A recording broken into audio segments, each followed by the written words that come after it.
berikut segala macam hal yang berhubungan dengan penyakit tersebut. Kenapa ada penyakit? Hikmah daripada adanya penyakit. Bagaimana kita sebagai seorang muslim menghadapi penyakit kalau sudah terjangkit.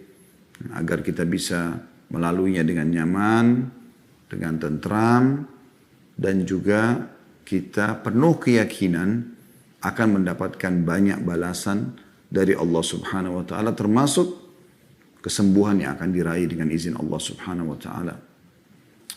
Teman-teman sekalian, saya akan mulai dengan memberikan dulu sebuah kaidah penting. Sudah menjadi sunnatullah, peraturan yang Allah terapkan di alam semesta ini, dan kalau kita bicara lebih merucut lagi adalah dalam kehidupan, fenomena kehidupan kita manusia, Allah ciptakan berpasang-pasangan. Ada muda, tua, ada laki-laki, ada perempuan, ada siang, ada malam, ya. Ada lapar, ada kenyang. Kemudian juga ada sehat dan ada sakit. Ya. Ada hidup, ada mati. Ya. Ada dunia, ada akhirat, dan ada akhirnya nanti surga dan ada neraka. Orang yang memahami apa yang sedang saya sampaikan tadi, maka hidupnya akan selalu tentram dan bahagia saja. Karena dia tahu pada saat dia kenyang, satu waktu dia akan lapar. Atau pada saat dia lapar, dia juga akan kenyang. Kalau dia sekarang tiba di siang hari, dia pasti akan tiba di malam hari. Pada saat dia sehat, satu waktu juga dia akan sakit. Tidak ada orang, teman-teman sekalian, melalui kehidupan di muka bumi ini tidak pernah sakit. Tidak mungkin. Mustahil. Cuma tergantung kadar ringan atau beratnya penyakit itu. Kalau penyakit-penyakit yang umumnya terjadi, demam, flu, orang semuanya melaluinya. Tidak mungkin di muka bumi ada orang yang tidak pernah flu, demam, sakit kepala, sakit gigi. Orang semua laluin masalah itu. Ya. Maka ini adalah umum sebagai bentuk salah satu fenomena yang memang lazim terjadi. Kalau ada penyakit-penyakit kronis, ya, teman-teman medis tentu sudah tahu tentang bagaimana bahayanya. Dan pasti juga dipelajari tentang sebab-sebabnya. Karena memang ini terjadi ya, karena ada unsur campur tangan si orang yang terjangkit tersebut. Jadi itu Allah SWT jelaskan juga dalam Al-Quran sebagaimana akan kita paparkan nanti. Cuma teman-teman sekalian, kalau kita pahami tadi apa yang saya katakan itu, insya Allah kita akan lebih ringan melalui kehidupan muka bumi ini. Makanya kata Nabi SAW, ajaban li amri mu'min. Wala yakunu dhalika illa li mu'min. Sungguh mengagumkan perkaranya orang beriman. Dan itu tidak dimiliki kecuali orang yang beriman.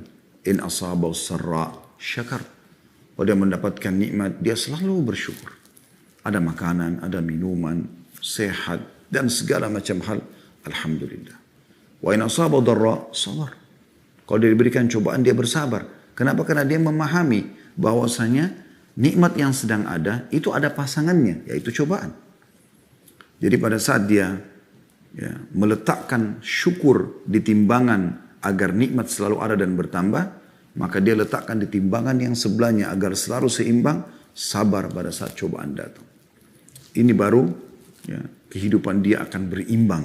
Bisa dia melalui kehidupan ini dengan sangat baik, tentram, makmur, semuanya baik. Makanya kata Nabi SAW, sungguh mengagumkan perkara orang beriman. Bahkan dalam riwayat dikatakan, inna amra kullu khair. Semua kehidupannya baik. Apakah nikmat sedang ada, apakah cobaan sedang datang. Karena dia tahu kata kuncinya. Ini nikmat datang, syukuri. Cobaan datang, dia bersabar. Lebih jauh daripada itu teman-teman sekalian yang bisa mengobati sekali. Kalau seseorang lagi menghadapi permasalahan yang berat, kalau kita bicara penyakit kronis, utang yang banyak, dan segala macam hal yang mungkin tidak umum, bukan semua orang melaluinya. Maka kalau dia tahu, Allah Subhanahu wa Ta'ala biasa berikan dia rasa penyesalan, ya, dan dia tahu sebenarnya dia sedang salah, tinggal kata kuncinya, taubat, kembali kepada Allah Subhanahu wa Ta'ala. Demi Allah teman-teman sekalian, dengan taubat nasuha yang tulus, Allah bisa ubah keadaan dia dari terpuruk, dari penyakit kronis, dari segala macam fitnah yang tertuduh kepada dia, kepada kebaikan-kebaikan. Allah ubah semua keadaan-keadaan tersebut menjadi lebih baik. Hanya taubat nasuha. Kata Nabi SAW, at-taubah tajubbu ma qablah. Taubat akan membersihkan semua yang lalu-lalu itu. Termasuk bekas-bekasnya. Ya. Bukankah orang-orang Quraisy dulu yang membenci Islam, kemudian mereka masuk Islam seperti Umar bin Khattab, Khalid bin Walid, Amr bin As, Ridwanullah alaihim, dan yang lainnya, Abu Sufyan. Mereka sangat benci dengan Islam. Tapi setelah dia masuk Islam, dia taubat nasuha, orang nggak mengenang lagi masa lalunya. Orang lebih banyak mengetahui tentang kelebihan dia. Dan Allah SWT mengubah itu keadaannya. Juga teman-teman sekalian, kita tahu dunia ini akan kita lalui. Seberat apapun cobaan bisa kita lalui. Allah SWT mengingatkan tentang kehidupan dunia yang toh kita akan lalui. Tidak selamanya kita dalam penderitaan tersebut. Ya. Allah mengatakan dalam surah Al-Ankabut ayat 64, "Wa mal hayatud dunya illa lahu wa la'ib." Kehidupan dunia ini hanya senda gurau dan hanya permainan semata. Dalam surah Al-Hadid ayat 20, Allah juga mengingatkan, "A'udzubillahi minasyaitonir rajim, wa mal hayatud dunya illa mata'ul ghurur." Tidaklah kehidupan dunia ini melainkan hanya kesenangan yang palsu saja. Dan Nabi SAW mengingatkan ini untuk menjadi muqaddimah, pembukaan bagaimana nanti kita pada saat masuk ke bahasan-bahasan masalah penyakit, kita merasa semuanya ringan sebenarnya. Sangat ringan. Seberat apapun cobaan tersebut. Kata Nabi SAW, "Ma'ana fid dunya illa karakibin istadhalla tahta syajaratin thumma raha wa tarakaha." Perumpamaan aku dengan dunia ini. Berapa banyak fitnah yang tertuduhkan kepada Nabi SAW. Penyihir, penyamun, pendusta. Walaupun sebenarnya beliau tidak begitu. Belum lagi setelah kekuatan Islam sudah mulai kuat. Di dalam kubu Islam sendiri muncul orang-orang munafik yang terus menyakiti Nabi SAW. Memfitnah istrinya Aisyah radhiyallahu anha yang suci dan mulia berzina dengan Safwan radhiyallahu anhu. Kemudian menyusahkan umatnya karena mengajak berperang di musim panas. Dan segala macam hal. Fitnah-fitnah mereka sebarkan. Tapi subhanallah, Nabi SAW menggambarkan semua itu akan berlalu. Kata beliau, tidaklah aku di dunia ini melainkan seperti pengendara yang sedang penat, bernaung di bawah sebuah pohon, kemudian ia akan pergi dan meninggalkannya. Hadis sahih diriwayatkan oleh Tirmidzi, gitu kan. Dan dalam hadis lain beliau bersabda, "Lau kanatid dunya ta'dilu 'indallahi janaha ba'udha, ma saka kafiran minha syarbata ma." Kalau seandainya dunia ini di sisi Allah setara dengan sebelah sayapnya nyamuk saja, ya, atau lalat, niscaya dia tidak akan memberi kepada orang kafir seteguk air pun. Tapi Allah SWT masih memberikan orang kafir, orang yang maksiat, rezeki. Karena bagi Allah itu kecil sekali. Dunia seluruhnya ini tidak senilai di sisi Allah SWT dengan sehelai sayapnya lalat ataupun nyamuk. Jadi kecil sekali dunia ini. Coba Anda bayangkan pesan-pesan ini. Bagaimana sebenarnya ya, Nabi SAW memberikan gambaran kepada kita sebagai orang beriman. Bukan di sini tempat kita. Dunia ini memang tempat cobaan. Tapi orang mukmin bisa melaluinya. Dan tidak usah dijadikan sebagai sesuatu yang besar. Sampai Sa'id bin Musayyib rahimahullah, seorang tabi'in, berkata, aku telah menemui orang-orang, saya para sahabat, yang tidak ada sesuatu pun ya, yang membuat mereka sedih, merasa kehilangan kalau itu urusan dunia. Mau penyakit, mau hilang anggota tubuhnya, mau hartanya habis, mau difitnah orang, mau gunjing, apa saja. Bagi mereka kecil semua. Kenapa? Karena mereka tahu bahwasanya kalau dia difitnah, dia kena cobaan, semua akan jadi pembersihan dosanya, peninggian derajat, dan dia akan panen di akhirat. Toh juga dunia akan saya lalui kok, bukan selamanya. Ya. Dan kata Nabi SAW untuk kita semua, kun fid dunya, ka'annaka gharibun, au abiru sabil, au abiru sabil. Jadikan dirimu dunia ini seperti seorang yang asing atau orang yang sedang musafir. Tahu bagaimana orang asing atau musafir, dia tidak akan bisa bertahan lama, dia akan pulang. Waktu Nabi SAW sudah sakit keras di akhir hidup beliau. Dan beliau pun manusia terbaik, sakit. Beliau demam tinggi. Sampai diguyurkan dengan air. Ya, beberapa timba atau ember kalau kita sekarang. Saking panasnya Nabi SAW gitu. Dan pada saat beliau lihat mulai sedikit ada kekuatan, beliau keluar menemui para sahabat yang sudah merindukan pertemuan dengan beliau SAW. Setelah berapa hari gak mengimami sholat. Lalu beliau lihat kesedihan di wajah para sahabat. Mereka ketakutan Nabi SAW meninggal. Tahu Nabi Nabi senyum lalu Nabi mengatakan, wahai manusia, tidak usah sedih. Pertemuan kita yang sebenarnya di haudku, di telagaku nanti di mahsyar. Kalian lolos dari timbangan amal, ketemu dengan aku lalu kemudian masuk surga selamanya. Di haudku pertemuan itu. Kini kita akan tinggalkan semua. Jadi tidak ada sesuatu yang perlu jadi beban bagi seorang mukmin. Ya.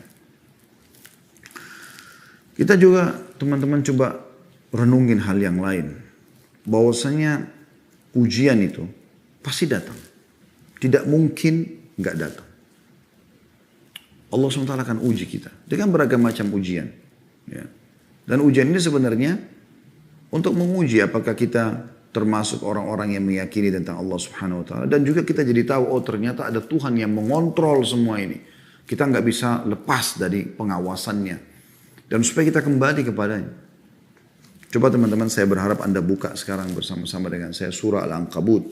Surah nomor 29 ayat 1 sampai ayat 7-nya ya.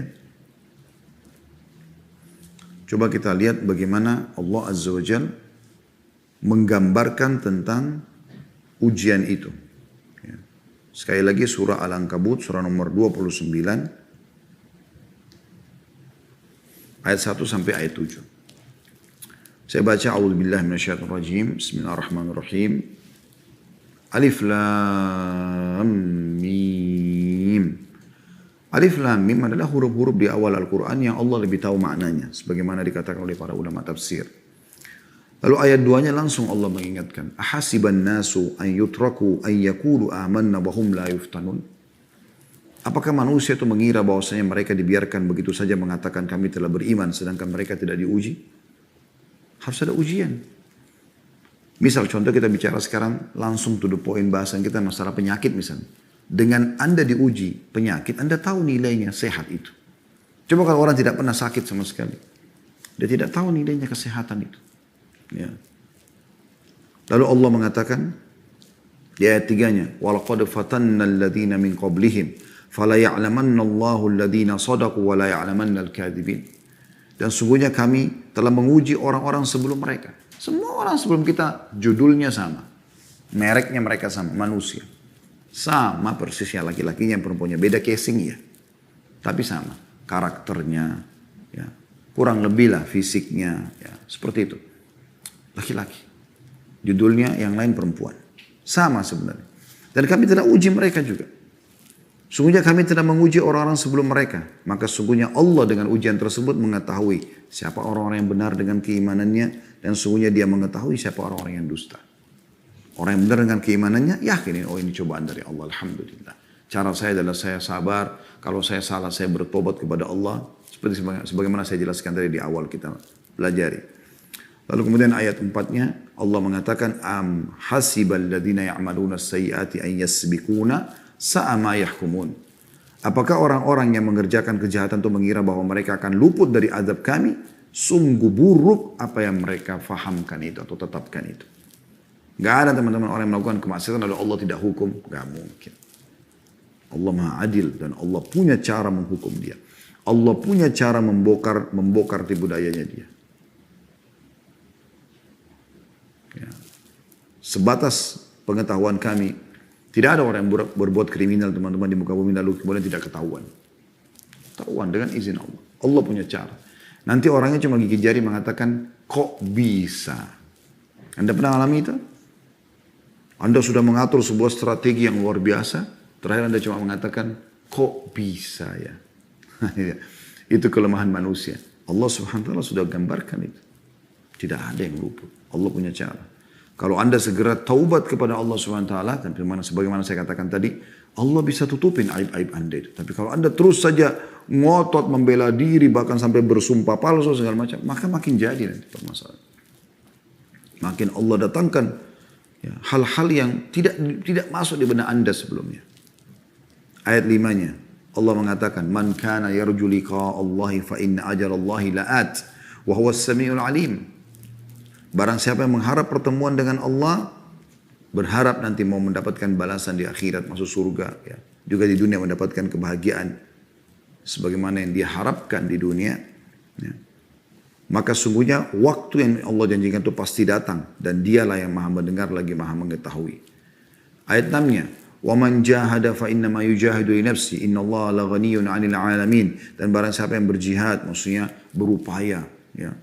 Maka sungguhnya jihadnya atau upayanya itu adalah untuk dirinya sendiri. Kalau dia sholat, dia puasa, dia ikuti mana yang halal dan perintah dia nikmati dan dia kerjakan, yang dilarang haram dia jauhi. Sesungguhnya Allah benar-benar maha kaya atau tidak memerlukan sesuatu dari alam semesta. Jadi Allah tidak butuh dengan sholat anda, puasa anda. Allah nggak butuh semua itu. Buat kita. Kenapa teman-teman masih banyak orang yang kalau sholat tidak khusyuk, sedekah setengah-setengah atau bahkan masih bisa menolak orang miskin yang minta. Karena dia pikir, ya bukan dia yang butuh terhadap ibadah tersebut. Ini keliru. Kita yang butuh terhadap amal tersebut. Kita yang butuh. Pada saat anda bersedekah, anda harus paham. Sebenarnya anda lebih butuh terhadap fakir miskin tersebut daripada dia butuh dengan sumbangan anda. Harusnya seperti itu. Sampai sebagian salaf mengatakan, kalau ada orang yang memahami atau belum meletakkan dalam dirinya pemahaman, kalau dia sedang bersedekah sebenarnya dia lebih butuh dengan sedekahnya itu yang dia berikan daripada orang yang minta, maka dia telah menghancurkan amal ibadahnya. Karena sebenarnya dia mengambil uang, misalnya kita kasih 100 ribu. Dia belanjain, dia pakai untuk kebutuhan dia. Selesai. Ya, dia makan segala macam. Tapi anda, sebagai orang beriman, anda faham tentu dengan syariat Allah Subhanahu Wa Taala, nilai 100 ribu itu akan anda bawa di timbangan anda pada hari kiamat nanti. Bahkan dilipat gandakan, berlipat-lipat ganda. Ayat 7-nya, وَالَّذِينَ آمَنُوا وَعَمِلُوا الصَّالِحَاتِ لَنُكَفِّرَنَّ عَنْهُمْ سَيِّئَاتِهِمْ وَلَنَجْزِيَنَّهُمْ أَحْسَنَ الَّذِي كَانُوا يَعْمَلُونَ. Dan orang-orang yang beriman dan beramal saleh, benar-benar akan kami hapuskan dari mereka dosa-dosa mereka dan benar-benar akan kami beri mereka balasan yang lebih baik dari apa yang mereka kerjakan. Nabi SAW mengingatkan kepada kita teman-teman sekalian, kalau cobaan akan datang bagi orang beriman. Kata beliau dalam hadis yang sahih diriwayatkan Tirmidzi, "Inna idamal jaza' ma'idamil bala." Besarnya pahala dan balasan itu sesuai dengan besarnya ujian yang datang. Wa inna Allah idza ahabba qauman ibtalahum. Kalau Allah cinta satu kaum, Allah akan menguji mereka. Ya, supaya mereka tidak lalai. Supaya mereka bisa mendapatkan pahala sabar, bukan cuma pahala nikmat saja, syukur gitu kan. Faman radiya falahu ridha. Siapa yang ridha dengan keputusan Allah, dia akan dapat ridhonya Allah. Wa man sakhita falahu sakhat. Siapa yang murka, marah-marah dengan keputusan Allah, maka dia juga akan dapat kemurkaan Allah. Ya. Anda kalau kerja di perusahaan, teman-teman dokter yang menghadiri acara kita, Anda kalau punya akad terikat dengan rumah sakit, Anda mau tidak mau ikuti peraturan atau pemilik rumah sakit atau pemilik perusahaan. Kita suka atau nggak suka peraturan itu, apa boleh buat peraturan, kita harus ikuti. Dan kalau Anda ikuti peraturan, Anda akan dapat fasilitas yang dijanjikan, kan begitu. Jam kerja Anda jam sekian sampai jam sekian, Anda datang, Anda on time. Walaupun kadang-kadang masih ngantuk, mungkin masih ada kegiatan di rumah, Anda tetap lakukan. Anda dapat fasilitas. Tapi Anda, saya nggak mau. Ngapain dia harus taruh peraturan begini dan begitu? Sudah, berarti Anda akan bentrok. Anda akan keluar dari perusahaan tersebut. Kan begitu. Dan juga teman-teman sekalian, apa yang diujikan kepada Anda itu, misalnya penyakit, ya, atau cobaan yang lainnya, sebenarnya itu bentuk hukuman yang Allah segerakan di dunia. Dan itu kebahagiaan buat Anda sebenarnya. Pasti kebahagiaan. Karena kalau dibiarkan di akhirat berat sekali teman-teman sekalian. Berat sekali. Pernah ada satu orang sahabat kena penyakit yang menghebohkan kota Madinah. Karena dia kesakitan, teriak-teriak, demamnya tinggi sekali. Enggak normal. Enggak seperti biasanya gitu. Orang di Madinah belum pernah melihat masalah tersebut. Dilaporkan kepada Nabi SAW. Apa yang terjadi? Nabi SAW datangi rumahnya. Begitu Nabi lihat, Nabi SAW langsung menanyakan kepada dia pertanyaan. Apa yang kau berdoa sama Allah? Apa yang kau minta? Dia bilang, ya Rasulullah, saya minta agar kalau seandainya ada hukuman yang Allah akan hukum saya di akhirat nanti, Allah segerakan di dunia. Jadi kalau saya punya dosa-dosa dunia, akan dihukum di akhirat, biarkan Allah hukum saya sekarang. Kata Nabi SAW, Maha suci Allah, kau tidak akan mampu melaluinya. Kenapa kau tidak baca Rabbana atina fid dunya hasanah? Ya Allah, berikan kami semua kebaikan yang terbaik di dunia. Wa fil akhirati hasanah, dan yang terbaik di akhirat. Wa qina adzabannar, selamatkan kami dari api neraka. Jangan minta dihukum oleh Allah. Allah Subhanahu wa taala. Cukup kalau Allah sudah datangkan itu sudah cukup berat buat kita. Lalui dan jangan berkeluh kesah. kembali berbicara dan konsultasi beda dengan curhat. Teman-teman perlu pahami.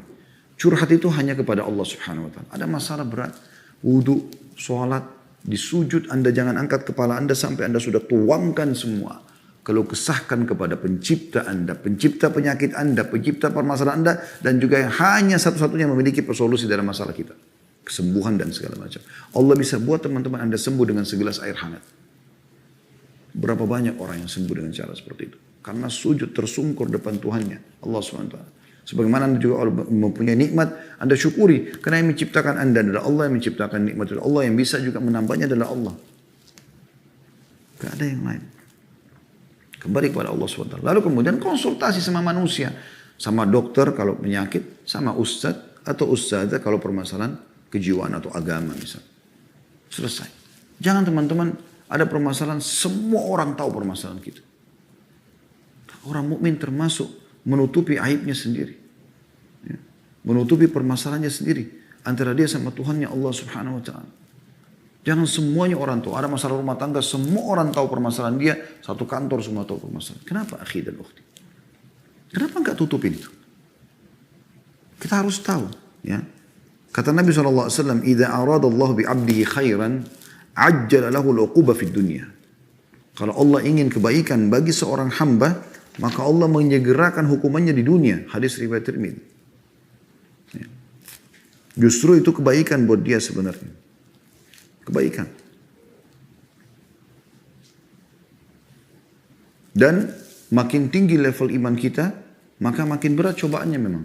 Supaya kita lebih banyak mendapatkan pahala. Jadi misalnya orang umumnya yang bukan level orang-orang yang dekat dengan Allah Subhanahu wa ta'ala. Mungkin kalau mereka demam 3 hari. Mungkin orang yang ya, lebih dekat dengan Allah bisa 5 hari. Lebih lama. Gitu kan. Karena memang Allah akan berikan dia lipat-lipat ganda pahala karena penyakit tersebut. Dalam sebuah hadis kata Nabi SAW, kalau seandainya orang yang ya, memiliki cobaan biasa di dunia, melihat bagaimana pahala yang Allah berikan kepada orang yang diuji di dunia dengan ujian yang berat, maka mereka berharap ya, kembali ke dunia untuk digunting-gunting kulit mereka. Karena itu Allah berikan balasan. Dunia sebentar kita akan lalui. Kata Nabi SAW pada saat beliau lagi demam. Gitu kan. Lalu ada Abdullah bin Mas'ud radhiyallahu anhu masuk ke rumah Nabi SAW. Dan sempat memegang tubuh Nabi SAW dan kaget dengan panasnya. Demamnya luar biasa. Gitu. Maka dia mengatakan, "Ya Rasulullah, innaka tu'aku wa'kan syadida." Ya Rasulullah, Anda sedang sakit yang luar biasa. Penderitaannya luar biasa buat Anda. Padahal dia seakan-akan dia mau mengatakan, padahal Anda ini utusan Allah loh. Gitu kan. Qala sallallahu alaihi wasallam, Nabi SAW dengan tenang menjawab. Beliau menikmati aja prosesnya itu. Tapi tentu sambil ikhtiar ya. Tapi beliau mengatakan, "Ajal, inni u'aku kama yu'aku rajulani minkum." Iya, karena cobaan yang datang kepadaku dilipat gandakan seperti ya 2 orang di antara kalian yang mengalaminya. Gitu kan. Jadi kalau misalnya kita demamnya 40, itu sudah luar biasa, tinggal mungkin butuh dirawat di rumah sakit. Nabi SAW bisa 80. Tapi Nabi SAW melalui dengan luar biasa gitu. Dalam riwayat lain, itu hadis riwayat Bukhari Muslim ya. Sa'ad bin Waqqas juga radhiyallahu anhu pernah bertanya, mengatakan, "Ya ayyun nasi," kepada Nabi SAW, "ayyun nasi asyaddu bala." Ya. Orang atau manusia siapa yang paling berat cobaannya? Qala asyaddun nasi bala'an al-anbiya. Yang paling berat cobaannya para nabi-nabi. Kayak tadi cobaan itu maksudnya, ya kalau orang biasa cuma 3-4 hari dia lebih lama gitu. Tapi cobaannya mungkin hampir sama. Ya. Thummal amthalu fal amthal. Lalu kemudian yang setelahnya juga yang setelahnya. Yubtala ar-rajulu ala hasba dinihi. Seseorang akan diuji sesuai dengan bagusnya agamanya. Fa in kana dinuhu sulban ishtadda bala'u. Kalau agamanya kuat, maka akan berat juga cobaannya. Tapi cobaan sini perlu digarisbawahi ya. Cobaan yang sifatnya memang umum. Kayak tadi saya kasih contoh. Orang demam, orang biasa 3 hari. Dia mungkin 5 hari. Orang flu mungkin 3 hari. Dia 5 hari. Begitu. Lebih lama sedikit waktunya. Bukan berarti, oh kalau orang beriman berarti nanti dia akan tabrakan. Dia akan begini. Enggak. Karena ada sifatnya cobaan yang datang. Bencana itu karena dosa seseorang. Itu tidak menimpa orang beriman. Gitu kan. Yang menimpa Nabi SAW, para sahabat, demam, ya, flu, gitu kan. Fitnah orang, itu biasa, umum. Semua orang kena begitu. Tapi lebih berat sedikit bagi mereka. Karena memang Allah SWT ingin berikan derajat-derajat yang tinggi di surga. Ada derajat di surga teman-teman tidak bisa kita jangkau kecuali dengan 100 tahun sholat malam, 100 tahun puasa, 100 tahun sedekah, 100 tahun doa, 100 tahun bakti sama orang tua, 100 tahun silaturahim. Tapi kita nggak bisa lakukan. Mungkin umur kita cuma 60. Cuman Allah mau sampaikan kita di sana. Allah uji anda dengan penyakit 10 tahun. Allah uji anda dengan ada fitnah yang tersebar. Ada uji begitu dan begitu. Ada ujian datang. Nah, gitu. Tapi kalau yang sifatnya bencana, ya, banjir, longsor, tsunami, apalah mungkin penyakit yang kronis yang memang bahkan dia mati su'ul khatimah, itu tidak akan kena orang-orang beriman. Bukan masuk dalam hadis ini ya. Jadi cobaan yang umum orang tertimpa gitu. Kata Nabi SAW selanjutnya, wa in kana fi dini riqqatun ubtudiya ala hasabi dinihi. Dan kalau agamanya ringan, artinya orangnya bukan juga orang yang selalu dekatkan diri kepada Allah SWT, penuh dengan keimanan, maka dia akan diuji sesuai dengan kadar agamanya saja. وَمَا يَبْرَحُ الْبَلَاءُ بِالْعَبْدِ حَتَّى يَتْرُكَهُ يَمْشِي عَلَى الْأَرْضِ مَا عَلَيْهِ خَطِيئَةٌ. Ya. Dan ujian itu tidak henti-hentinya datang kepada seorang hamba hingga nanti ya, meninggalkan atau hamba meninggalkan dunia ini sementara tidak ada lagi dosanya. Hadis ini riwayatkan Tirmidzi. Ya. Kemudian juga teman-teman sekalian, apa yang menimpa anda itu? Kita coba masuk kepada hikmah-hikmah, ya. Kalau tadi kita sudah jelaskan penyakit kenapa bisa datang, cobaan datang, ya, karena itu lazimnya sunnatullah. Kalau anda sudah terlanjur kena penyakit, apa hikmahnya? Yang bisa kita ambil teman-teman sekarang, atau apa yang kita dapatkan lebih tepatnya? Sekarang saya sudah terlanjur diuji oleh Allah SWT dengan penyakit. Apa yang bisa saya dapatkan? Yang pertama teman-teman sekalian, itu akan menjadi penyebab anda menuju ke surga. Itu akan membawa anda menuju ke surga. Ya. Disebutkan dalam firman Allah Subhanahu Wa Taala surah Al-Baqarah dalam ayat 155 sampai 157 ya. Allah menjelaskan Allah akan menguji kita.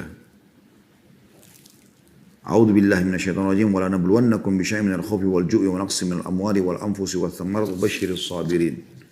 الذين إذا أصابتهم مصيبة قالوا إنا لله وإنا إليه راجعون أولئك عليهم صلوات من ربهم ورحمة وأولئك هم المهتدون. Dan kami pasti akan menguji kamu dengan sedikit ketakutan, kelaparan, kekurangan harta, juga ada permasalahan jiwa, penyakit dan buah-buahan. Dan sampaikan kabar gembira kepada orang-orang yang sabar, yaitu orang-orang apabila ditimpa musibah mereka mengatakan kami milik Allah, kami akan kembali kepada Allah. Mereka itulah orang yang memperoleh ampunan dari rahmat dari Tuhan mereka, dan mereka adalah orang-orang yang mendapatkan petunjuk. Dalam hadis tadi yang saya sempat bahasakan ya, diriwayatkan oleh Tirmidzi dari Jabir bin Abdullah radhiyallahu anhu, beliau mengatakan bahwasanya Rasulullah SAW bersabda, yawaddu ahlul afiyati yaumal qiyamati hina yu'ta ahlul bala'i thawaba law anna juludahum kanat quridat fid dunya bil maqarid. Orang-orang yang tidak mendapatkan cobaan, ya, menginginkan pada hari kiamat, maksudnya di sini dikatakan yawaddu ahlul afiyah, maksudnya orang yang lebih banyak sehatnya, ya.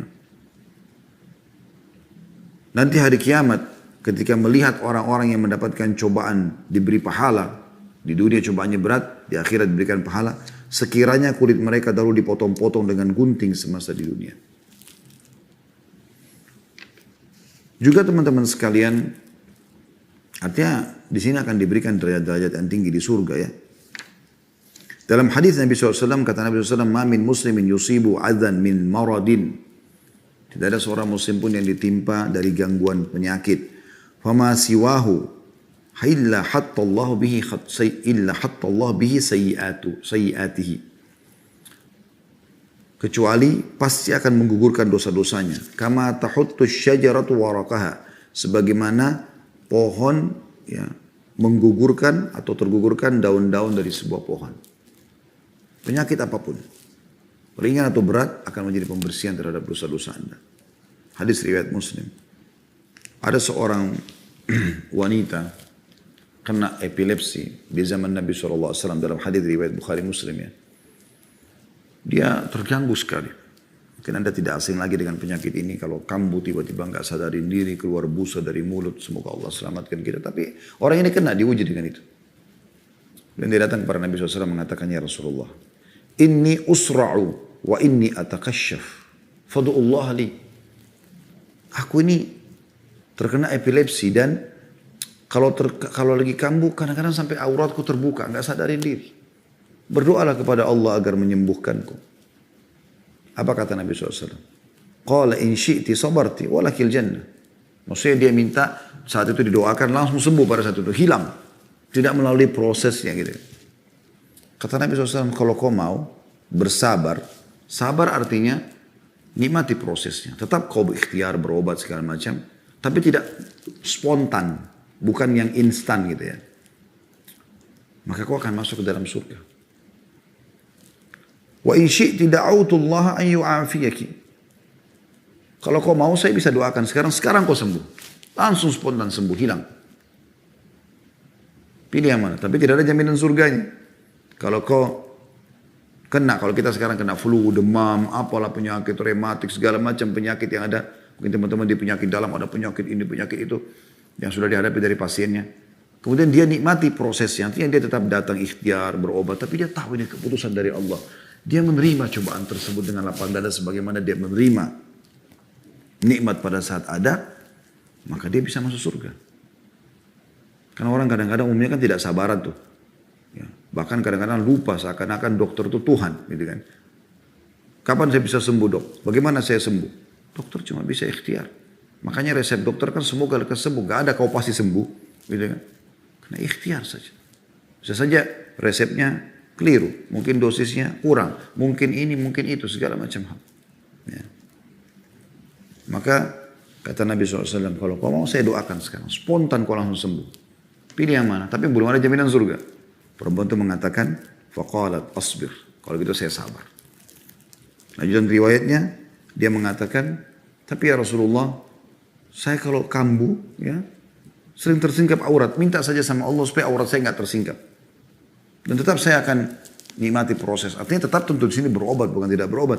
Tapi saya bukan minta instan gitu. Kata lalu Nabi SAW doakan dalam masalah itu. Abdullah bin Mas'ud juga radhiyallahu anhu pernah meriwayatkan bahwasanya Rasulullah SAW menemui Ummu As-Sa'ib radhiyallahu anha. Beliau mengatakan, Maliki ya Ummu As-Sa'iba tuzaf zifin. Qalat al-humma la barakallahu fiha. Faqala la tasubbil humma. فإنها تذهب خطايا بني آدم كما يذهب الكير خبث الحديد. Wahai Ummu Sa'ib, mengapa engkau menggigil? Nabi SAW melihat dia kayak orang menggigil meriang gitu. Dia menjawab, demam. Semoga Allah tidak memberkahi demam ini. Jadi dia mencaci maki penyakitnya. Maka beliau menjawab SAW, jangan mencelah demam itu. Penyakitnya pun jangan dicelah. Gitu kan. Karena itu Allah yang ciptakan sebagai cobaan. Karena demam itu menghilangkan dosa-dosa anak Adam sebagaimana pandai besi menghilangkan kotoran besi. Bahkan Ibnu Abi Dunya mengatakan,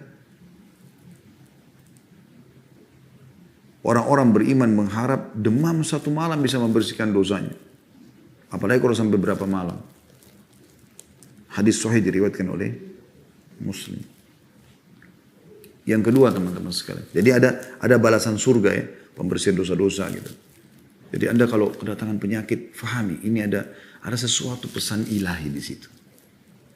Ya. Anda kan kalau tidak melalui ujian di sekolah segala macam. Anda tidak naik level kan gitu ya. Untuk naik level ini. Naik level. Dan Allah pastikan. Fa inna ma'al usri yusra. Di setiap kesulitan ada kemudahan. Yang kedua teman-teman sekalian.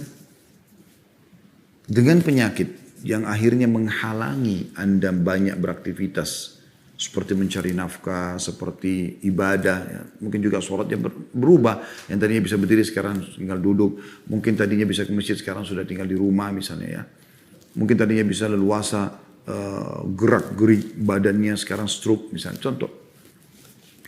Itu akan tetap menjadi pahala yang besar asal dengan syarat, ini penting teman-teman sekalian, pada saat Anda sehat Anda maksimalkan ibadah. Itu penting. Anda maksimalkan ibadah. Dengarkan sabda Nabi SAW melalui Abu Musa al-Asy'ari radhiyallahu anhu. "Idza marida al-'abdu aw safara kutiba lahu mithlu ma kana ya'malu muqiman sahihan." Yang artinya, hadis ini sahih riwayat Bukhari, jika seorang hamba sakit atau dalam perjalanan musafir, maka Allah akan mencatat pahala untuknya sebagaimana ia beramal saat bermukim lagi sehat. Jadi misalnya gini, Anda lagi sehat sekarang, kayak hari ini hari Senin, Anda puasa Senin, hari Kamis Anda puasa Kamis, Ayyamul Bid Anda puasa Ayyamul Bid. Anda biasa keluar cari nafkah ke sana sini misalnya. Anda biasa haji dan umroh, ya. Anda biasa sholat di masjid, aktivitas banyak. Sekarang Anda sakit. Anda tidak bisa buat itu. Atau Anda musafir, terhalang Anda untuk bisa melakukan aktivitas seperti Anda berada di kota atau di negara Anda sendiri. Maka Allah akan catatkan pahala yang tetap berjalan walaupun Anda tidak kerjakan. Misalnya Anda lagi safar, Anda tidak puasa Senin Kamis. Tetap jalan pahala puasa Senin Kamisnya. Anda biasa ke masjid, sekarang Anda musafir, mungkin ke negara yang jarang masjid atau jaraknya jauh. Atau musafir biar ada masjid juga boleh Anda sholat di kamar hotel. Karena Anda musafir, tetap dapat pahala ke masjidnya. Terus begitu. Semua ibadah-ibadah yang bisa kita kerjakan di masa kita, di sini kata Nabi SAW, sahihan, mukiman sahihan. Dia seperti orang yang mukim yang sehat. Berarti memang di saat kita lagi sehat itu maksimalkan ibadah. Karena akan dicatat pada saat kita sedang sakit sebagai amal yang berjalan terus. Saya pernah temui subhanallah teman ayah saya sudah meninggal rahimahullah di kota Makassar waktu itu. Beliau diketeter di rumah. Kadang-kadang ayah saya rahimahullah, ayah juga sudah meninggal beberapa bulan yang lalu. Semoga Allah rahmati beliau. Waktu itu saya sering kalau ke Makassar diajak sama beliau keliling ke teman-teman beliau, si fulan. Ini sudah meninggal orang ini kebetulan. Saya datang ke sana lalu sambil ngobrol. Saya kebanyakan cuma dia mendengarkan orang yang lebih tua ini berbicara. Saya coba ambil hikmahnya. Saya jadi pelajar walaupun kadang-kadang apa yang dibicarakan mungkin saya sudah tahu, tapi saya tetap coba renungin, ambil pelajaran. Ya, tidak usah kita merasa diri lebih tahu gitu kan. Nah, pada saat terdengar azan saya mengatakan, maaf saya potong pembicaraan azan, saya mau ke masjid dulu gitu. Saya jalan duluan gitu. Maka mereka izinkan saya pun duluan ke masjid. Nah kebetulan selesai sholat saya balik. Kan dia kan tidak bisa ke masjid, orang ini karena lagi diketeter dan beliau sholat di atas ranjang gitu kan. Terus dia bilang sama saya kata-kata, saya merasa ini kayak Allah yang peringatkan tapi melalui lisan orang. Dia mengatakan, nak dulu waktu saya masih muda seperti kamu, saya tidak pernah tinggalkan masjid. Dan saya sekarang berharap kalau seandainya masih bisa Allah berikan kesempatan itu. Saya tiba-tiba berpikir subhanallah, iya ya, kenapa saya harus tunggu sakit kemudian baru nanti menyesal tidak bisa ke masjid lagi. Dan orang ini karena rutin mengerjakan sholat dulu, walaupun dia keteter sekarang, tidak bisa ke masjid, Allah berikan dia pahala ke masjid. Karena dia sudah kerjakan sebagaimana hadis ini. Yang ketiga teman-teman, harus yakin bahwasanya di setiap penghujung sebuah cobaan ada penyelesaian. Allah SWT memastikan itu. 2 kali Allah ulangi dalam surah Asy-Syarh. Ya, ayat 5 sampai ayat 6. A'udzubillahi minasyaitonir rajim. Fa inna ma'al usri yusra. Di setiap kesulitan ada kemudahan. Lalu Allah ulangi lagi dengan harfut ta'kid. 2 kali Allah gunakan. Inna. Fa inna ma'al usri yusra. Inna ini dalam bahasa Arab namanya harfut ta'kid. Memastikan pasti benar. Fa inna ma'al usri yusra. Di setiap kesulitan akan ada kemudahan. Lalu Allah ulangi. Inna ma'al usri yusra. Pakai lagi harfut ta'kid. Sesuatu yang memastikan. Pasti di setiap kesulitan ada kemudahan. Nah hanya teman-teman sekalian. Di sini siapa yang mau melalui itu dengan mendapatkan banyak pahala dengan orang yang melaluinya dan berakhir juga tanpa ada pahala. Kata Umar radhiyallahu anhu, kalau datang kepadamu sebuah cobaan, maka keadaannya cuma 2. Kamu terima itu dengan tulus sebagai cobaan dari Allah. Kamu ridho dengan keputusannya Allah, gitu kan? Maka kau akan dapat pahala. Kau akan mudah melaluinya. Kau juga akan dapat solusinya. Orang kalau terima, oh ya Allah lagi uji saya. Alhamdulillah, mudah-mudahan jadi pembersihan dosa saya. Mudah-mudahan saya bisa dapat derajat yang tinggi di surga karena ini. Ada amal-amal mungkin yang belum saya bisa kerjakan. Ada orang yang lebih berat cobaannya dari saya. Dia coba menerima itu dengan kesabaran. Dengan kesabaran memang harus begitu kan. Gitu kan. Dan tidak mungkin kita bisa dapat pahala sabar kecuali dengan cobaan kan begitu. Nah, maka dia mudah melaluinya. Dan dia yakin dengan dia makin sabar maka akan makin besar pahalanya. Toh juga di ujungnya Inna ma'al usri yusra. Ada yusranya. Usr keberatan atau sesuatu yang berat ya. Cobaan. Dan yusr adalah kemudahan. Atau kata Umar, kau tidak menerimanya. Sakit, ribut, flu. Sudah seperti terjadi kiamat. Baru cobaan sedikit sudah luar biasa. Karena kan ada orang datang gitu di masa pengajian dulu sebelum pandemi. Datang kepada saya, seakan-akan sudah masalah besar. Padahal sebenarnya saya melihat masalahnya orang ini kecil sekali gitu. Hanya karena terlilit utang sama si fulan berapa, saya dikejar-kejar. Hanya karena dia sakit, kemudian dokternya dia belum bisa operasi karena belum ada duit. Hanya masalah kecil sebenarnya, bukan masalah besar gitu. Bisa dia laluin itu, bukan tidak bisa. Dan Nabi SAW mengatakan, Allah tidak akan menguji hamba di atas kemampuannya. Allah juga mengatakan dalam Al-Quran, la yukallifullah nafsan illa usaha. Allah tidak akan uji di atas kemampuan seseorang. Kata Umar radhiyallahu anhu, kalau kau tidak terima cobaan tersebut, toh juga akan datang kepada kamu. Kalau lagi sakit misalnya.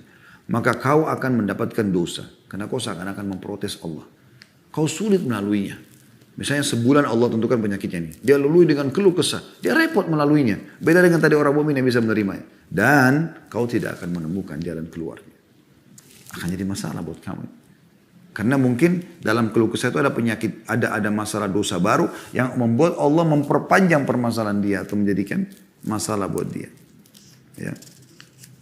Jadi harus memahami masalah ini. Kemudian selanjutnya, yang ketiga ya. Orang sakit, dengan sakit teman-teman, nikmat itu akan terlihat. Hikmah yang luar biasa. Makanya kata Nabi SAW, ni'matani magbunun fihi ma kathirun minan nas, as-sihhat wal farag. Dua nikmat yang banyak manusia tertipu di dalamnya. Mereka lalai. Yaitu nikmat kesehatan dan waktu yang luang. Nah Allah subhanahu wa ta'ala ingin dengan penyakit itu. Orang jadi tahu. Oh ternyata nikmat sekali waktu sehat. Contoh misalnya. Ada sekarang lagi meriang. Menggigil lagi demam. Terus lihat orang minum air es. Enak bener dia. Karena dia enggak apa-apa. Lagi minum dengan enaknya. Atau Anda lagi sakit perut. Maaf. Mencret-mencret. Orang makan dengan lahapnya segala macam, kita nggak bisa. Harus bubur, harus ini, harus itu. Beda. Ya. Kita lagi demam, kita nggak bisa kena dingin pun sedikit, sudah rasanya meriang. Orang tidur dengan AC, dengan dinginnya. Kita jadi tahu, ternyata selama ini nikmatnya Allah terlalu besar kepada saya. Luar biasa teman-teman. Dan nikmat Allah subhanahu wa ta'ala kepada kita ini luar biasa gitu. Ali mengatakan radhiyallahu anhu, bala itu tidaklah turun melainkan karena suatu dosa dan tidak diangkat kecuali dengan taubat. Sekalipun tidak ditentukan untukmu kesembuhan dari penyakitmu, tapi sebaik-baik penutup usia adalah taubat yang jujur. Ya. Ini yang ketiga. Dan ternyata teman-teman sekalian, ada hal yang mahal sekali yang kadang-kadang luput dari kita ya. Saya masukkan itu poin yang keempat. Yaitu, atau masuk di poin yang ketiga saja tadi. Masalah waktu lowong juga. Ada kejadian begini. Di Riyadh ada seorang syekh pernah mendatangi rumah sakit. Dan ini sebagian ulama sana punya tradisi ini. Sebenarnya menarik ya. Kita belum, mungkin saya pun pribadi belum mempraktikkan masalah itu. Tapi mereka ini untuk melihat berapa besar nikmatnya Allah pada diri mereka. Mereka sering datangi rumah sakit. Rumah sakit besar. Mereka izin pada kepala rumah sakitnya. Mereka mau menjenguk pasien-pasien sambil mendoakan walaupun cuma sebentar, menyampaikan sebuah hadis, kemudian mereka pindah dari kamar ke kamar gitu kan, menenangkan orang. Itu satu hal yang luar biasa sebenarnya, perjuangan luar biasa gitu ya. Satu waktu dia masuk ke satu ruangan, ada orang kakinya digantung ke atas, kena patah, tabrakan, kecelakaan mobil, dan sudah sekian lama dia di situ, entah mungkin sudah 2 tahunan gitu ya. Terus saya ini lihat dari sekian pasien yang ada di situ, ini cukup berat. Saya mengatakan sabarlah, akan ada pahalanya semua segala macam. Orang itu, anak muda itu tiba-tiba mengatakan, Alhamdulillah Syekh, saya malah bersyukur dengan cobaan ini. Syekhnya heran. Yang lain-lain itu pada nangis, pada berterima kasih. Ini kok malah, Alhamdulillah saya bersyukur dengan cobaan ini. Kata Syekhnya, kenapa kau merasa bersyukur?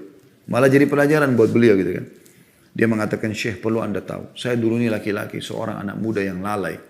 Sholat males, ibadah males, pokoknya jauh dari agama gitu ya. Sampai satu waktu Allah Subhanahu wa taala berikan saya cobaan ini. Saya balap-balap, tabrakan, kaki saya patah. Anda tahu Syekh, di hari-hari pertama saya masuk rumah sakit ini, rasanya penyesalan yang luar biasa. Penyesalan itu dalam kata keluh kesah, kenapa terjadi, apalah segala macam gitu. Jadi saya tidak terima gitu. Tapi saya seperti dibawa kepada sebuah keadaan, ya kau mau teriak, mau apapun ya sudah begini keadaannya, nggak bisa. Terima tidak terima. Sampai satu waktu saya menjadikan sebagai bahan muhasabah. Mungkin ini adalah peringatan dari Allah Subhanahu wa taala. Lalu saya sambut dengan taubat nasuha. Saya coba beristighfar dengan dosa-dosa saya yang lalu. Saya coba terima, ridho dengan ini. Kemudian dia bilang, Anda tahu Syekh, setelah itu hati saya menjadi plong. Dan saya mulai menikmati detik-detik hidup saya dengan menganggap pasti Allah akan memaafkan dosa saya. Pasti ini akan di ujungnya pasti akan ada kesembuhan, pasti akan kebaikan. Lalu kemudian dengan waktu-waktu kosong itu saya gunakan untuk hafal Quran. Anda perlu tahu Syekh, selama saya 2 tahun di sini saya sudah hafal 30 juz. Karena banyaknya waktu lowong. Kemudian yang keempat teman-teman sekalian, tiap penyakit pasti ada obatnya dan itu harusnya diyakini oleh setiap muslim.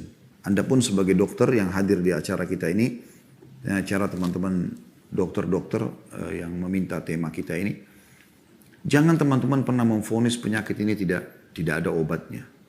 Khususnya Anda sebagai seorang muslim. Anda harus yakin ada obatnya. Mungkin belum ditemukan iya. Loh kok bisa Ustaz? Perhatikan firman Allah Subhanahu wa taala, ya. Kata Allah SWT dalam surah Asy-Syu'ara ayat 80, wa idza maridtu fahuwa yashfin. Dan apabila aku sakit, kata Ibrahim alaihissalam, maka dialah yang menyembuhkanku. Artinya tidak ada penyakit yang tidak disembuhkan. Allah SWT akan sembuhkan. Dikuatkan dengan hadis Nabi SAW riwayat Bukhari Muslim, ma anzalallahu da'an illa anzala lahu shifa. Allah tidak pernah menurunkan penyakit melainkan Allah turunkan obat bersamanya. Jadi ada obatnya, bukan tidak ada obatnya. Cuma teman-teman sekalian, yang saya sayangkan sekali, banyak di antara kita teman-teman masih menomorsekiankan pengobatan yang disampaikan oleh wahyu. Yang paling pertama, saya titik beratkan di hikmah yang keempat ini teman-teman sekalian, gunakan ruqyah syar'iyah, ruqyah syar'iyah. Wahai teman-teman para dokter muslim, belajar ruqyah syariah. Anda boleh ikuti ceramah kami di playlist di YouTube insya Allah tentang ruqyah syariah. Obati pasien Anda dengan ruqyah syariah sebelum obat-obat medis kalau perlu. Apa itu ruqyah syariah? Gunakan ayat-ayat Al-Quran yang sudah ditentukan dalam syariat untuk pengobatan. Gunakan doa-doa yang diajarkan oleh Nabi SAW. Gunakan, ya kalau kita bahasakan sekarang, herbal-herbal yang memang Nabi SAW atau obat-obat tepatnya yang Nabi SAW sudah tentukan untuk umatnya. Allah berfirman dalam Al-Quran, renungi baik-baik surah Al-Isra ayat 82, A'udzu billahi minasyaitonir rajim wa nunazzilu minal Qur'ani ma huwa syifaa'un wa rahmatun lil mu'minin.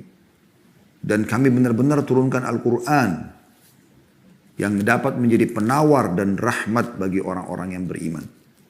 Jadi maksudnya adalah penawar syifa, pengobat, penawar dari semua penyakit jiwa kah, fisik kah, semua penyakit. Misal contoh Anda sering saya bahas itu membaca Al-Fatihah, membaca 5 ayat pertama surah Al-Baqarah atau akhir surah Al-Baqarah, Al-Ikhlas, Al-Falaq, An-Nas. Ya, kemudian Anda tiupkan ke telapak tangan lalu Anda usapkan ke tubuh. Ya. Disebutkan ya, bahwasanya Aisyah berkata radhiyallahu anha bahwa Rasulullah SAW apabila ada orang yang mengeluhkan sesuatu kepada beliau penyakit atau tubuhnya bernanah bahkan luka parah, maka Nabi SAW mengisyaratkan dengan jarinya demikian. Jadi beliau membaca doa ini. Ya. Jadi beliau bukan langsung kasih obat pertama. Nabi SAW memberikan petunjuk beliau sentuhkan ke tanah. Lalu beliau mengangkatnya sambil membaca. Bismillahi turbatu ardina biriqati ba'dina yushfa bihi yushfa saqimuna bi'iddi rabbina. Dengan nama Allah, Bismillah, turbati ardina. Inilah tanah negeri kami. Tanah yang disentuhkan ke ujung telunjuk tadi ya. Biriqati ba'dina, dengan liur sebagian kami. Karena biasa Nabi SAW tiupkan. dengan sedikit ludah. Yushfa saqimuna, yang akan menyembuhkan orang sakit di antara kami, biidni rabbina, dengan izin Tuhan kami. Hadis ini riwayat Bukhari Muslim. Lalu kemudian disentuhkan ke tempat yang sakit. Juga Aisyah meriwayatkan bahwasanya Rasulullah SAW kalau menjenguk salah satu kerabatnya yang sedang sakit, maka beliau mengusap tangan kanannya ke tempat yang sakit sambil membaca Adhibil ba's Rabban nas washfi anta syafi la shifa illa shifa'uk shifa'an la yughadiru saqama. Adhibil ba's, hilangkanlah penyakit. Rabban nas, Tuhannya seluruh manusia. Washfi anta syafi, sembuhkanlah karena hanya Engkau saja penyembuh atau pemberi kesembuhan. La shifa illa shifa'uk, tiada kesembuhan kecuali kesembuhan darimu. Ini subhanallah, tauhid kepada Allah. Gak ada kesembuhan kecuali Allah mau sembuhkan. Shifa'an la yughadiru saqama, kesembuhan yang tidak meninggalkan bekas penyakit. Beliau sentuhkan tempat sakit. Ini yang dahulu Nabi SAW melakukan. Bukan langsung kasih madu, kasih obat. Nabi SAW pertama kembalikan dulu kepada doa kepada Allah Subhanahu Wa Taala. Pasien Anda duduk, sakit ini, sakit ini, sakit ini. Baik, coba sekarang. Ibu atau bapak muslim, ya, baca. Alhamdulillah, wassalatu wassalamu ala rasulillah. Sederhana. Segala puji bagi Allah, salawat pada Nabi SAW. Bilang, ya syafi, wahai pemberi kesembuhan. Ishfini, sembuhkanlah aku. Kalau perlu, doa-doa yang saya bacakan tadi, Anda bisa print, Anda perbanyak, ya, atau Anda persiapkan buku.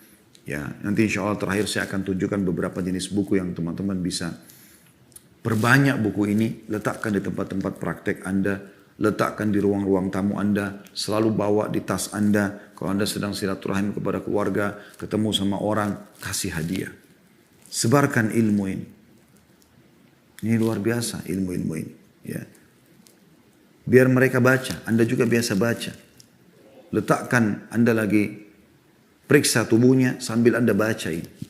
Bismillahi turbata ardina biriqati ba'dina yushfa saqimuna biidni rabbina.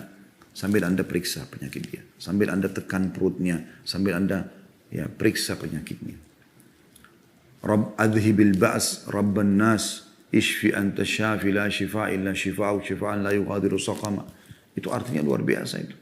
Jadi kita berdoa kepada pemilik tubuh itu, pencipta kita semua, pencipta penyakit itu dan yang memberikan kesembuhan.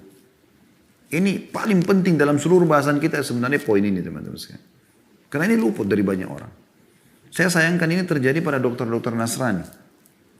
Saya pernah berdakwah sampai ke Irian. Mereka kalau ngobatin orang, walaupun itu orang Muslim, yang mereka lakukan adalah mereka pertama suruh kembali ke Bapa lah, ke Yesus lah, apalah segala macam. Baru kemudian diobati.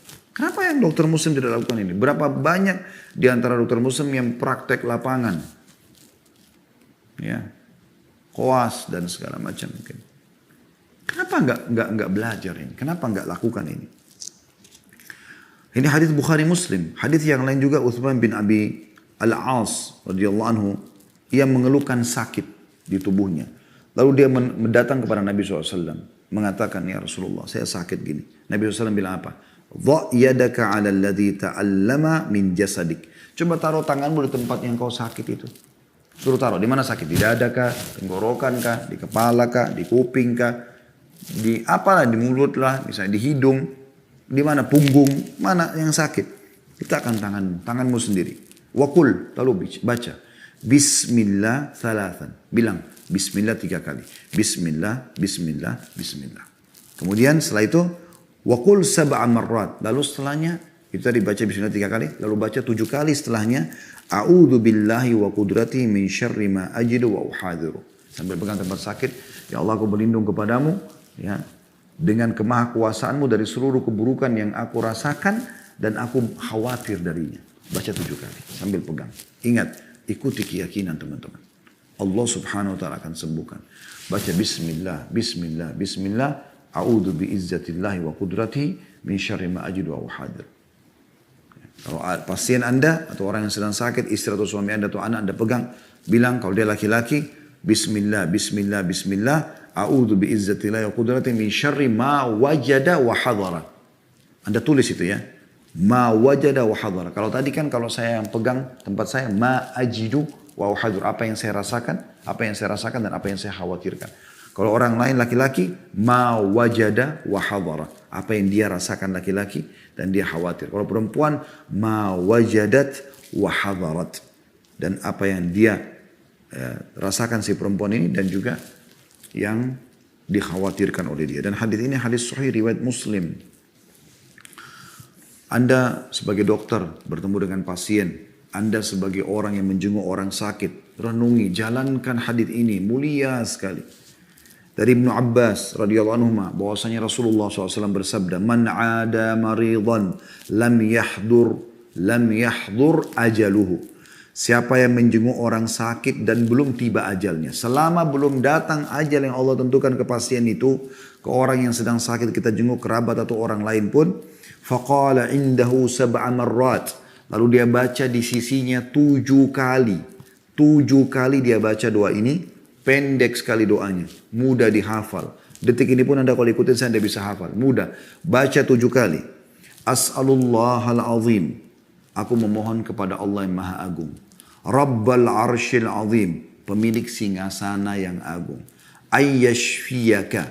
Agar menyembuhkan. Pendek sekali. As'alullahal azim. Rabbal arshil azim. Ayyashfiyaka. Aku memohon kepada Allah yang Maha Agung, pemilik singgasana agung agar menyembuhkan laki-laki, ayyashfiyaka, perempuan, ayyashfiyaki. Bedanya di ka sama ki aja terakhir. Saya ulangi, as'alullahal azim. Aku mohon kepada Allah yang Maha Agung. Rabbal arshil azim. Tuhan pemilik singgasana yang agung, ayyashfiyaka, agar menyembuhkanmu. Kalau perempuan, ayyashfiyaki. Apa kata Nabi SAW?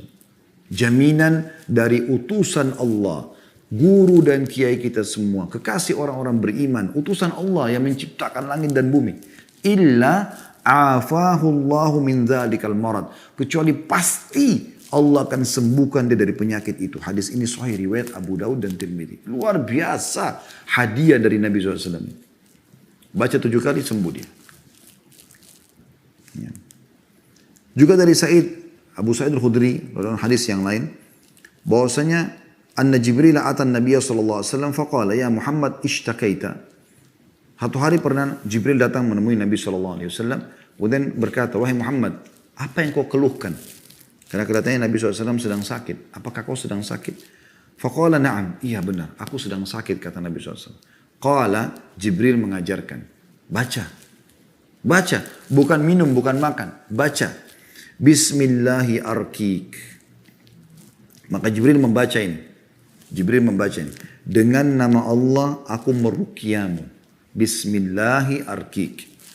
Min kulli syai'in yu'dhik. Dari segala sesuatu yang mengganggumu. Min syarri kulli nafsin au ainin hasid. Dan dari keburukan setiap jiwa atau mata yang hasad, mata yang iri. Karena orang yang iri matanya panas. Ya, biasa gitu kata Nabi SAW, innal ainil haq. Mata panas itu benar terjadi ya. Allahu yashfik. Semoga Allah menyembuhkanmu. Bismillahi arkik. Dengan nama Allah aku meruqyamu. Hadis sahih diriwayatkan Muslim. Masih mau lagi dapat bonus? Banyak. Ibnu Abbas meriwayatkan sabda Nabi SAW. Beliau mengatakan kalau siapapun yang sedang kesusahan, bacalah. La ilaha illallahul azimul halim. La ilaha illallahu rabbul arshil azim. La ilaha illallah rabbus samawati wa rabbul ardi wa rabbul arshil karim. Tidak ada Tuhan yang berhak disembah kecuali Allah yang maha agung dan maha penyantun. Tidak ada ilah yang berhak diibadahi dengan benar kecuali Allah, pemilik singgasana yang maha agung. Tidak ada ilah atau Tuhan yang berhak diibadahi dengan benar kecuali Allah, pemilik langit, pemilik bumi, dan pemilik singgasana. Ya, zat yang pemurah. Hadis ini riwayat Bukhari Muslim. Tentu ini kalau kita rincikan cukup panjang teman-teman sekalian. Saya ringkaskan karena melihat waktu ya. Sekarang sudah 14 lewat 10 menit. Kemudian juga ada hadis yang riwayat Tirmidzi. Kita dianjurkan membaca doanya Dhannun. Dhannun itu Nabi Yunus alaihissalam. Nabi Yunus alaihissalam. Beliau pada saat ditelan oleh ikan. Beliau baca apa? La ilaha illa anta subhanaka inni kuntu minadh dhalimin.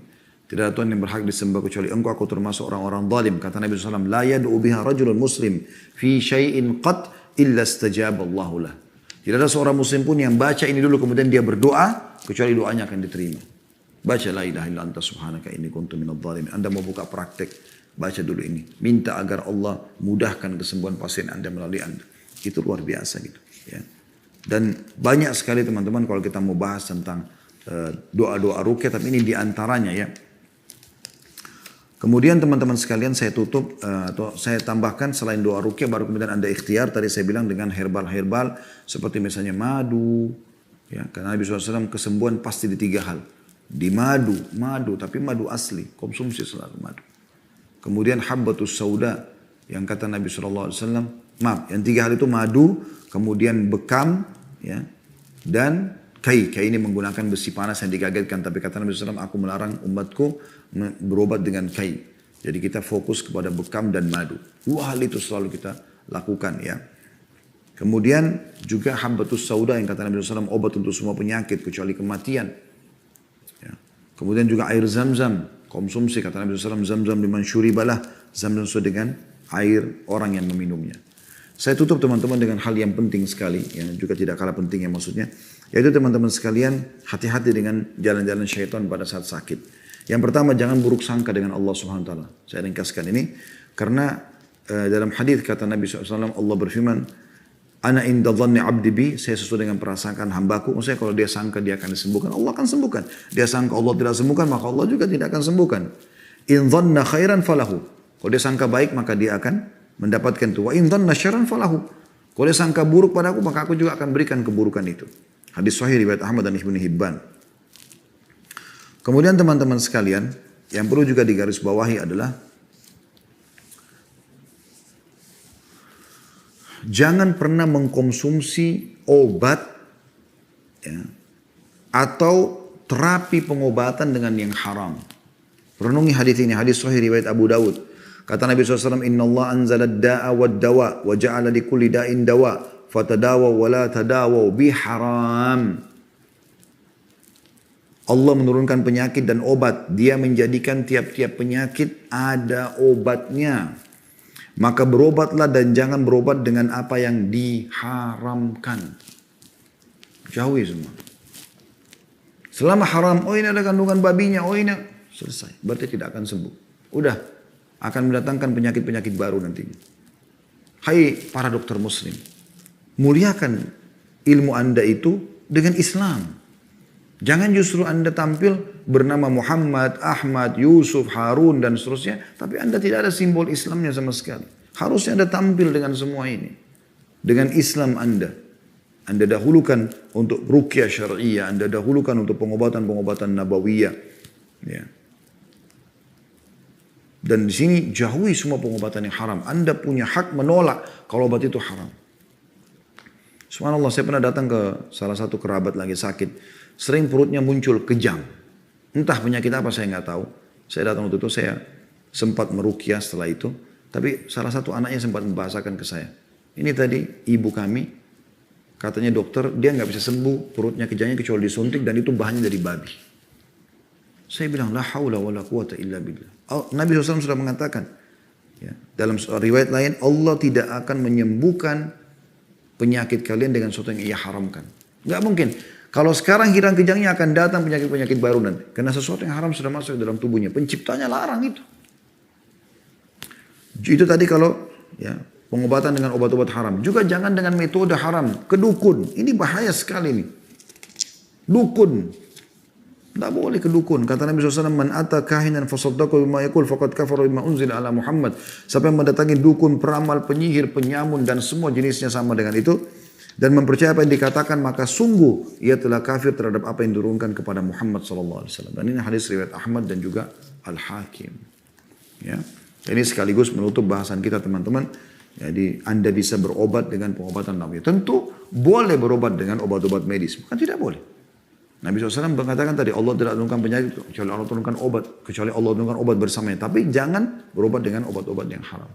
Dan coba prioritaskan tadi apa yang sudah kita bahasakan. Ruqyah dan doa syariah, kemudian Anda berobat dengan habatus sauda, zam-zam tadi yang sudah kita sebutkan, madu dan seterusnya. Dan juga Anda bisa kuatkan dengan pengobatan-pengobatan medis.